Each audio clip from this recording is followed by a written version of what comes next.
This video is sponsored by Dungeon Hunter 6.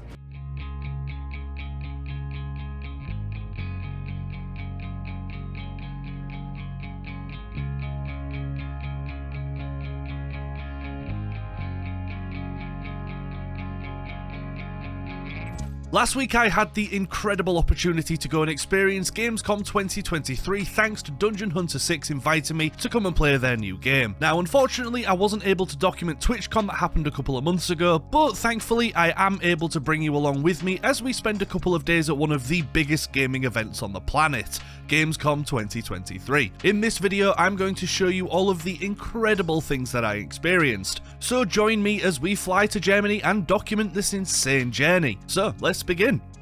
So for us, the first day of Gamescom was a Thursday. In the morning we headed straight down as, trust me, there is a hell of a lot to see and do. Thankfully though, the walk through Cologne was absolutely beautiful, even if it was hotter than the sun. We arrived at the gates, we got our wristband that proves that I am an adult, and we headed on inside. Now first things first, the event was absolutely huge, honestly. It's kind of hard to put into words how big of a scale the venue was. Around every corner was a company or a booth, and honestly, I was just spoilt for choice on where to begin. So we headed downstairs into the first area and just got straight to work exploring. And considering the first room was just full of games of all genres, tech booth, and hell, even a full indoor airsoft arena, or something like that anyway, I knew there was going to be a hell of a lot to do here alone. Our first stop though, as I do love my indie games, was of course the indie area, and the first booth that I saw was Devolver Digital, and since they're the ones that made Cult of the Lamb, and Cult of the Lamb has a special place in my heart, I decided I needed to try their new game Karmazoo, and honestly it was a lot of fun, even for the couple of minutes that I played it, and want to maybe keep our eye on for the future. However, I didn't want to spend all of my time in one area, so I walked past tons of games trying to find the next room. Again, this place was a complete maze, so for the next hour we just explored and tried to get even the smallest comprehension of the scale of the place. Spoiler alert, I didn't. Now the next thing that caught my interest was a live Tekken 8 tournament. Now even though I've never really been into Tekken, I did take the time to watch this poor unfortunate sod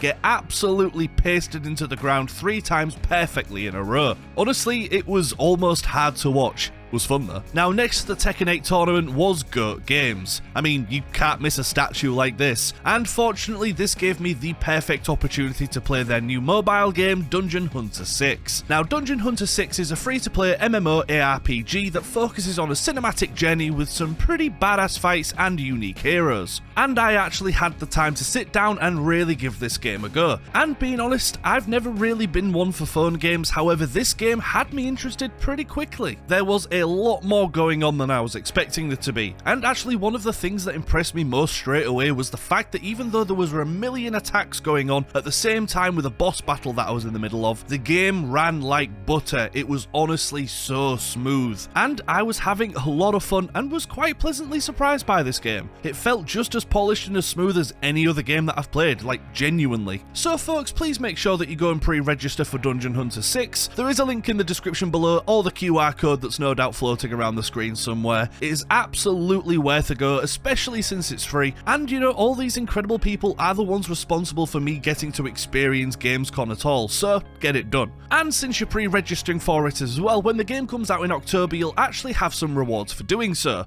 even more reasons to go for it. Now about half an hour later, here is where I decided it was probably time to get myself some food. I of course went for a cheesy pretzel, which I'm really upset that England don't really have, but after I demolished that I had the absolute stuffing scared out of me by this haunted Little Nightmares 3 thing. However, we continued walking around, and the last thing that I was expecting to see was a band. So we stayed for a song or two and then moved on again, finding the merch hall. This place was filled with every single gaming statue and body pillow that you could possibly think of. Honestly, nearly lost a lot of money in this section. However, I did restrain myself enough, and the only thing that I indulged myself on a little bit was a new Mortal Kombat jumper, because I couldn't possibly say no to that. Now honestly, another thing that was just absolutely fantastic to see was just the amount of incredible cosplays in the event. No matter where you looked, you could see cosplays of all nerdy categories, and they all looked absolutely fantastic. Some of their outfits were just insane, and honestly it kind of made me want to give it a go myself, so hey, maybe next time, maybe one day. Now after a couple more minutes I saw that another tournament was about to begin, and it had drawn quite the crowd, so we waited patiently for a while until we found out more. Unfortunately Unfortunately, it was just a Rocket League one though, so we left straight away. But that's when we saw her in all of her stunning beauty, the Mortal Kombat 1 booth. The queue was enormous, but I didn't care in the slightest. I got in line, I had my incredible Mortal Kombat 1 tattoo applied, and we waited. When I got around the corner and saw the people playing the game, my god, I was giddy. Now, apologies in advance, the camera angle that I got was not the best at all, as there wasn't really much room between the screens. However, I finally got a chance to play Mortal Kombat 1, and I spent about a good hour here. But I did get my fill, and now I'm even more hyped to get the grind started later this month.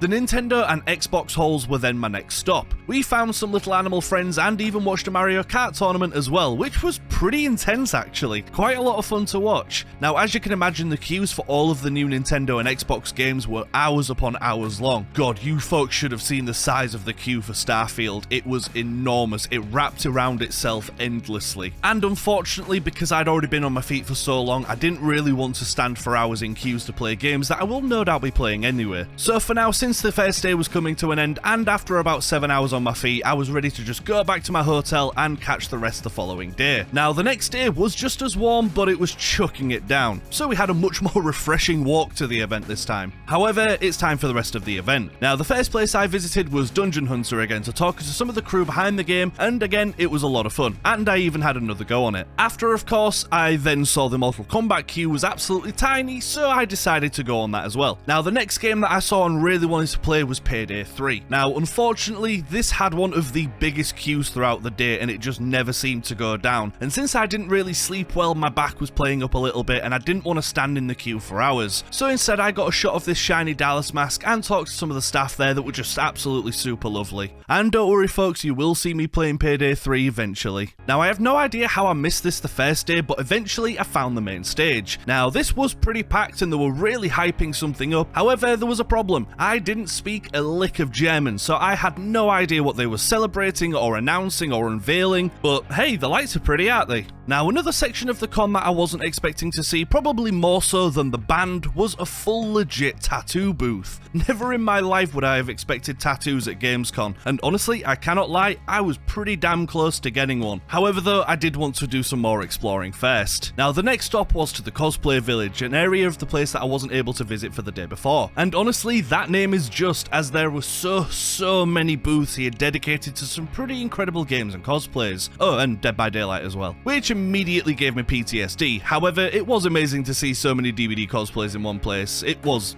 amazing. Now, even though the queues for the massive AAA games were, as you can imagine, pretty extensive, we did have to give some of them a go. And since I've just started to grind Yakuza 0, I decided to give the new game a go. Honestly, it was a lot of fun as well, so I don't know, maybe expect some more Yakuza in the future after I get done with 0. The next section was Sonic. Now, Sonic is one of the first games that I ever played in my life, so the Sonic franchise is always going to be a little bit close to my heart, and I knew I needed to see what they had. And they had it all. They had all of the classic retro games as well as the new releases and everything in between. It was honestly a blast of a section. Also, this Lego Robotnik was clean as hell. After that, we went through more halls and halls of indie games, and I tried a couple that were a lot of fun. Not Under the Waves though, sod that. Now, honestly, the Flight and the Rough Nights had caught up to me, and I did have to check out a little earlier than I would have liked to. So after a couple more quick games at some more of the indie booths, I decided to double check the merch stall to make sure that I hadn't missed anything, and upon that, my final stop was the Netflix Hall, a massive theatre with tons and props of scenes from their shows. It was honestly a lot of fun to walk through, but I regret to inform you that after this, it was time to leave. We walked home and got ready to fly back to Blighty in the morning. From the games on show, the cosplays, to the general vibe of everything, Gamescom was an event like no other that I have been to. It was honestly incredible, so thank you GOAT Games again for allowing me to come and be a part of it.